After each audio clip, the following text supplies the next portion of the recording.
안녕하세요, 여러분. 오늘은 비판은 남도 자신도 죽이는 일이다라는 주제로 이야기를 나눠보려고 합니다. 우리는 일상 속에서 많은 비판을 받기도 하고 또 비판을 하기도 합니다. 그런데 이 비판이 과연 어떤 영향을 미치는지 생각해 보신 적 있으신가요? 비판은 단순히 의견을 표현하는 것이 아니라 때로는 남에게 큰 상처를 주기도 하고 자신에게도 부정적인 영향을 미칠 수 있습니다. 심리학자들은 비판이 자존감을 낮추고 인간관계를 악화시킬 수 있다고 경고합니다. 특히 부정적인 비판은 상대방의 자아를 공격하여 심리적 스트레스를 유발할 수 있습니다. 이는 결국 비판하는 사람 자신에게도 부정적인 영향을 미치게 됩니다. 왜냐하면 비판을 하는 과정에서 부정적인 감정을 반복적으로 경험하게 되기 때문입니다. 그렇다면 우리는 왜 비판을 하게 되는 걸까요?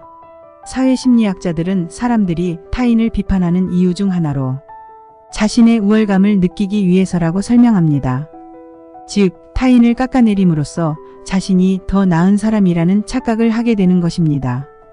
하지만 이러한 행동은 일시적인 만족감만을 줄 뿐, 장기적으로는 자신에게 더 큰 고통을 가져올 수 있습니다. 비판은 또한 사회적 비교 이론과 관련이 있습니다. 우리는 끊임없이 자신을 타인과 비교하며 그 과정에서 열등감을 느끼게 됩니다. 이러한 열등감을 해소하기 위해 타인을 비판하게 되는 것입니다. 여기서 한 가지 중요한 점은 모든 비판이 나쁜 것은 아니라는 것입니다. 건설적인 비판은 발전과 성장을 위해 꼭 필요합니다. 건설적인 비판은 상대방의 문제점을 지적하면서도 그것을 개선할 수 있는 방법을 함께 제시하는 것입니다. 하지만 대부분의 비판은 감정적으로 이루어지며 상대방을 공격하는 형태로 나타납니다. 이러한 비판은 결국 서로의 감정을 상하게 하고 관계를 악화시킵니다. 따라서 우리는 비판을 할 때 그 목적과 방식을 신중하게 생각해야 합니다. 비판을 피하기 위해서는 어떻게 해야 할까요? 먼저 우리는 상대방의 입장에서 생각해보는 연습이 필요합니다. 상대방의 상황과 감정을 이해하려 노력하면 비판보다는 공감을 하게 될 가능성이 높아집니다. 또한 비판을 할 때는 구체적이고 명확한 피드백을 주는 것이 중요합니다. 단순히 너는 잘못했어라는 식의 비판보다는 이 부분은 이렇게 개선하면 좋을 것 같아라는 식으로 제안하는 것이 효과적입니다.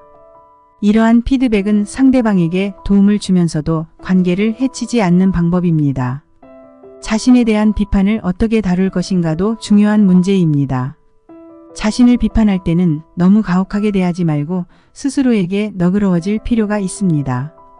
자신을 객관적으로 평가하면서도 긍정적인 면을 놓치지 않는 것이 중요합니다. 또한 비판을 받아들일 때는 그것이 나에게 어떤 도움을 줄 수 있을지 생각해 보는 것이 좋습니다. 비판을 통해 배울 점을 찾고 그것을 발전의 기회로 삼는다면 비판은 오히려 긍정적인 자극이 될 수 있습니다.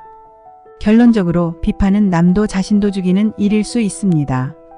하지만 건설적인 비판은 우리를 성장시키는 중요한 요소입니다. 따라서 우리는 비판을 할 때 그 목적과 방식을 신중하게 생각하고 상대방의 입장을 이해하려 노력해야 합니다. 또한 자신에 대한 비판을 긍정적으로 받아들이고 그것을 발전의 기회로 삼는 것이 중요합니다. 이러한 노력이 우리의 인간관계를 더욱 건강하게 만들고 나아가 자신의 성장에도 큰 도움이 될 것입니다. 마지막으로 비판을 줄이고 긍정적인 피드백을 주는 습관을 들이는 것이 좋습니다. 칭찬과 격려는 사람을 더욱 동기부여하게 만들고 자신감을 높여줍니다.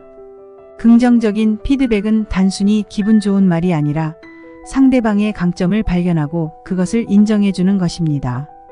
이러한 피드백은 상대방에게 큰 힘이 되며 관계를 더욱 긍정적으로 변화시킬 수 있습니다. 그러므로 우리는 일상 속에서 더 많은 긍정적인 피드백을 주고받는 노력을 해야 할 것입니다. 비판을 줄이는 또 다른 방법은 대화의 방식을 바꾸는 것입니다. 우리가 사용하는 언어와 표현을 조심스럽게 선택함으로써 상대방에게 상처를 주지 않고도 의견을 전달할 수 있습니다. 예를 들어, 너는 항상 늦어라는 말보다는 시간 관리를 더 잘했으면 좋겠어라는 말이 더 효과적일 수 있습니다. 이러한 작은 변화가 큰 차이를 만들 수 있습니다. 또한 비판 대신 질문을 던짐으로써 상대방이 스스로 생각하고 개선할 수 있는 기회를 제공할 수 있습니다.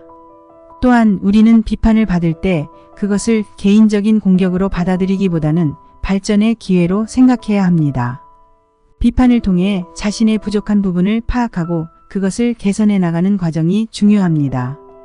물론 모든 비판이 다 유익한 것은 아니지만 그 중에서도 건설적인 피드백을 잘 활용하는 것이 필요합니다. 이를 위해서는 열린 마음과 수용적인 태도가 필요합니다. 비판을 받을 때 방어적이거나 공격적으로 반응하지 말고 차분하게 받아들이는 연습을 해봅시다.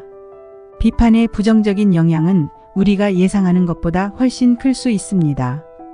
과도한 비판은 자신감과 자존감을 무너뜨리고 심리적 건강에 큰 영향을 미칠 수 있습니다.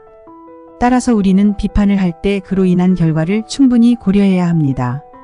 반대로 긍정적인 피드백은 자신감과 자존감을 높여주고 심리적 안정을 가져다 줄 수 있습니다. 이러한 긍정적인 영향을 극대화하기 위해서는 일상 속에서 더 많은 칭찬과 격려를 나누는 노력이 필요합니다. 비판을 줄이고 긍정적인 변화를 이끌어내기 위해서는 공동체 전체의 노력이 필요합니다.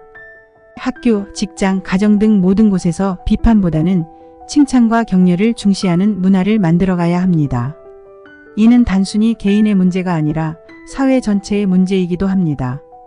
우리가 서로를 존중하고 이해하는 문화를 만들어갈 때 더욱 건강하고 행복한 사회를 만들 수 있습니다. 그러므로 우리는 비판을 줄이고 긍정적인 피드백을 주고받는 문화를 확산시키기 위해 노력해야 합니다.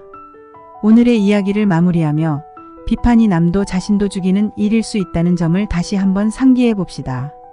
비판보다는 공감과 이해, 그리고 긍정적인 피드백을 통해 서로를 더욱 격려하고 성장시킬 수 있는 사회를 만들어 나가는 것이 중요합니다. 우리 모두가 이러한 노력을 기울인다면 더욱 따뜻하고 긍정적인 세상이 될 것입니다. 오늘도 시청해 주셔서 감사합니다. 구독과 좋아요는 영상 제작에 큰 힘이 됩니다.